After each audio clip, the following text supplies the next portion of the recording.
Hello, welcome to the Wasabi Aquarium channel. In this video, I will cover various techniques to help your aquarium in the summer. At the time of recording this video, it's already a sweltering 35 to 36 degrees Celsius in Kyoto City in Japan. As the temperature remains constantly high outside, the heat is likely to impact your aquarium too. That means complications to your aquarium, particularly the plants inside. In the past videos, I've covered the optimum water temperatures for the aquarium plants to thrive. So, let's get started. As usual, I'll post additional information about this topic in the description box below. In a nutshell, the aquarium plant health will deteriorate in conjunction with a rise or fluctuation in water temperature. I know people have various preferences, however, it's proven that the optimal water temperature is around 24 to 25 degrees Celsius. Water temperatures can easily fluctuate and may increase to harmful temperatures beyond 27 degrees Celsius midday. At that temperature range, the aquarium plants and your livestock will suffer, so you must be prepared. On a hot day, the water in your pipes will be much warmer than normal. That means water isn't always the same, and you need to take into consideration the variables in your surroundings, such as the temperature. What happens if you feel the unusually warmer water from the tap? The immediate result will be the rise in temperature in your aquarium. Normally, your efforts performing water changes will help your planted aquarium to thrive, but with warmer water, it will be doing the complete opposite. This is a yearly issue that I personally deal with here in the Kansai region. So I think you get the point. Using warmer water on a hot day will cause problems, especially if you live in the warmer climates similar to the Kansai region.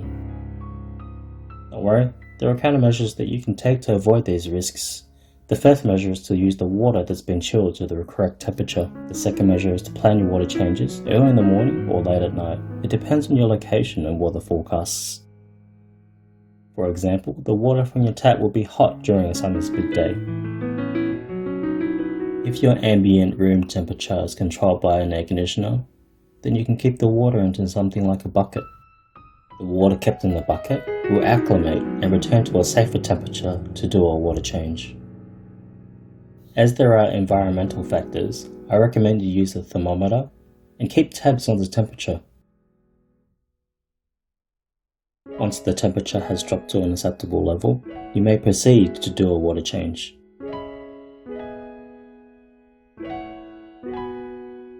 I think this method is fail-safe. However, there are disadvantages.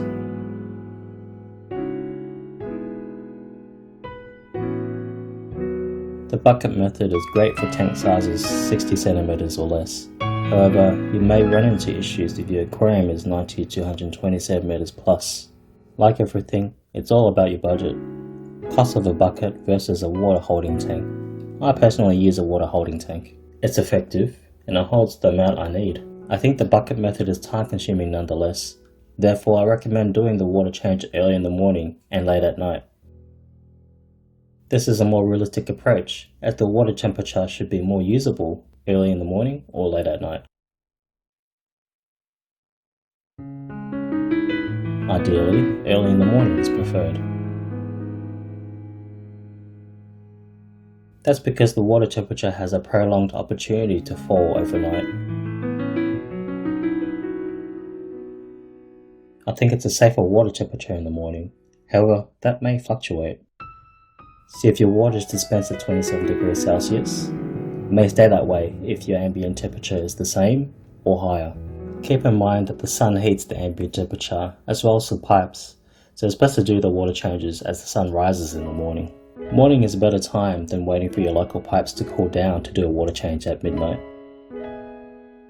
So please keep these tips in mind.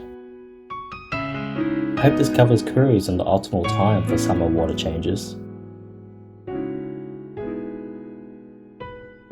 Normally, tap water has various minerals such as fluoride, which is carefully added at the water treatment plants. Keep in mind that these minerals may be concentrated in periods of hot weather. So I did some research on the internet to understand what should be found in my local water supply. Some additives are injected into the water supply during the summer months to help control the bacterial growth. Other additives, such as chlorine, may be increased in dosage during the summer to the local water supply to combat bacterial blooms.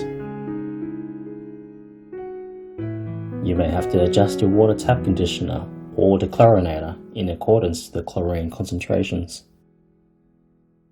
Would you blindly just do your usual water changes, or ensure every variable is checked?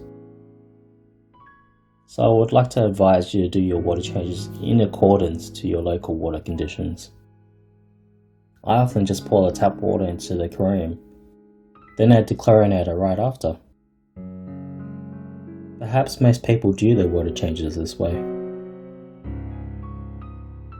I think it's better to have water stored in buckets and then add dechlorinator to that, instead of pumping the dechlorinator directly into the aquarium. If you find it bothersome to dechlorinate every water change, then I recommend getting a reverse osmosis system. The reverse osmosis system removes chlorine on the fly when tap water is dispensed. The caveat with reverse osmosis water is that you must remineralize the water before refilling your aquarium. You can read more about it linked in the description box below.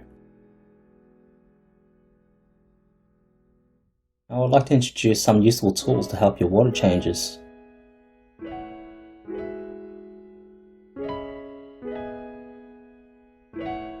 This is a simple silicone hose that you can buy from us. The rigidity and flexibility allows you to effectively clean your aquarium. The hose is pliable enough for you to dynamically adjust the water flow rate as you crimp it with your fingers, like so. The hose is pretty tough in the sense that it's heavy duty. This blue thing is a hose clip. It can be fixed to the aquarium and serves as an anti-slipping measure, like so. It gives you an opportunity to multitask, like wiping the glass while waiting for the water to siphon during a water change. It's pretty convenient to use, so I recommend you buy one of these. This type of siphon is pretty commonly found, but it's manually primed. This is also very convenient compared to the pink hose. To start a siphon with the pink hose, you must start it with your mouth. With the siphon, you can simply press this button a few times to prime the hose. So it's pretty handy in the sense of priming and siphoning. I think people generally own one of these, but if you don't own one, I think it will benefit you. For example, you don't have to submerge your hands into the aquarium with this sort of siphon. So I think it's useful to minimize the risk of water overflowing the tank. Both the pink hose and this pro hose are functionally equal. It really depends on your scenario. The last product I would like to introduce is the E-Heim starter. In the case of Play-Doh aquariums, I think the majority use external filters which are impacted during water changes. If there is no water movement from your filter after a water change, you must prime the filter. Cleaning your lily pipes may cause an airlock, but at this point you can easily prime it like this or by mouth.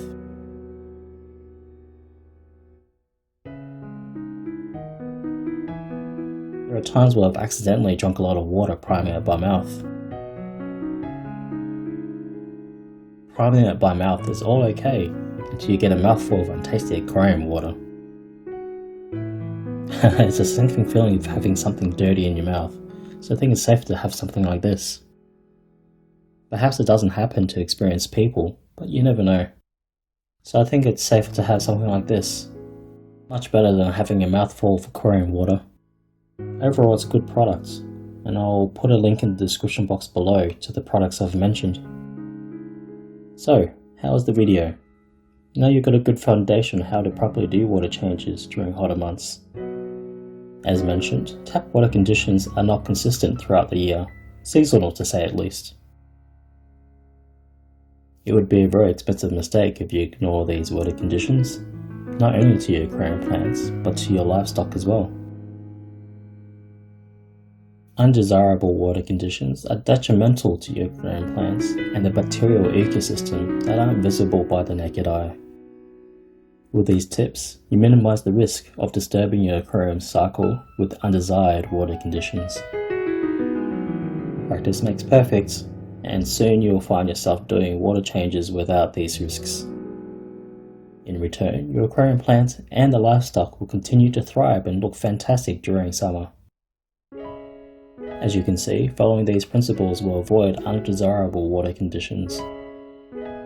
These simple yet preventative steps will help keep your aquarium safe during these hot summer days.